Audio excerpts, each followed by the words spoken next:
Hello and welcome friends, बहुत बहुत स्वागत करता हूं आपका सी लैंग्वेज सीखने की सीरीज में।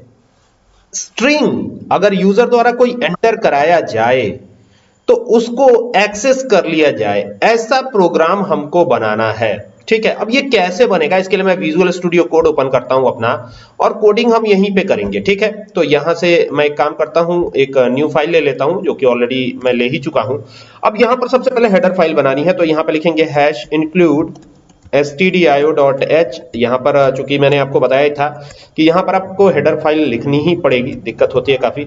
यहाँ कैर टाइप का डेटा टाइप हमने लिया है ना, कैर टाइप का डेटा टाइप लिया है, और यहाँ पे str टाइप का एक वेरिएबल भी बनाया है। और चूंकि एरे से रिलेटेड प्रोग्राम बना रहे हैं तो यहाँ स्क्वायर ब्रैकेट में हमने लिख दिया है 100। ठीक है, यानी एरे की साइज क्या रखी हुई है, 100 रखी हुई है। एंटर करेंगे यहाँ पे। अब हम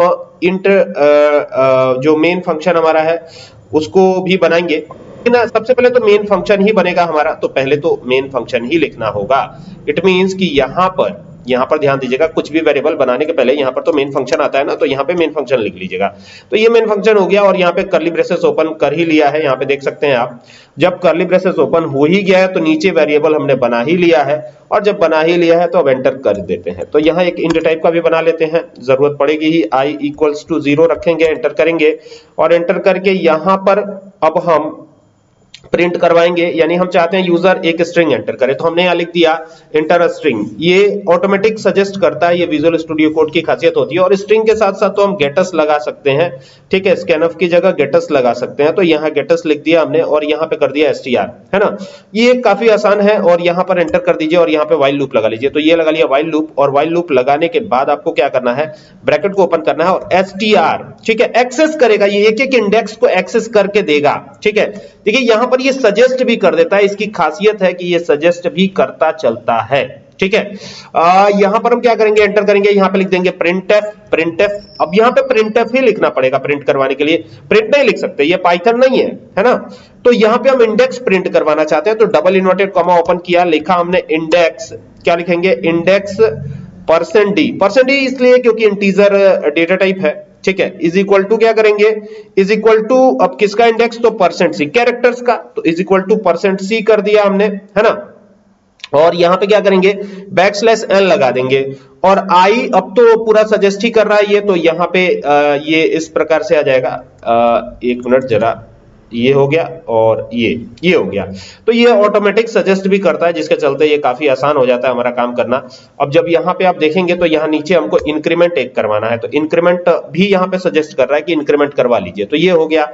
और बाकी नीचे आपको कुछ करना नहीं है, ये प्रिंट वगैरह कुछ भी नहीं करना है। ये हालांकि ऑटो सजेस्ट कर रहा है कि यहाँ पे ये कर लीजिए आप, लेकिन ऐसा कुछ करना है नहीं हमें, है ना।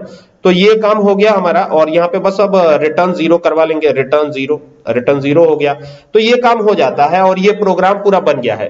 ठीक है, अब ये क्या करेगा, जो भी यूजर द्वारा स्ट्रिंग लिखा गया, इसे क्या कहते हैं, इसे कहते हैं नॉट इक्वल टू।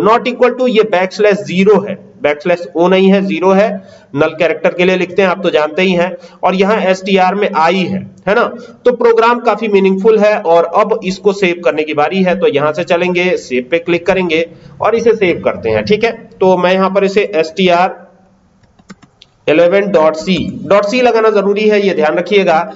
और इस कोड को रन कराने से पहले ये दोनों ब्रैकेट सही जगह पे क्लोज कर लीजिएगा। ये लूप यहाँ क्लोज हुआ, तो ये ब्रैकेट हमने क्लोज कर दिया, और ये लास्ट वाला ब्रैकेट जो ऊपर ओपन हुआ था उसको भी क्लोज कर दिया है। अब इसको रन कराने की बारी है। सेव ऑलरेडी str11.c नाम से कर चुके हैं, तो इसको रन कोड पे जाते हैं, और जैसे ही रन कोड पे जाएंगे तो ये पूछ रहा है एंटर स्ट्रिंग। तो यहाँ कोई स्ट्रिंग एंटर करते हैं, जैसे मैं अपना नाम एंटर करता हूं।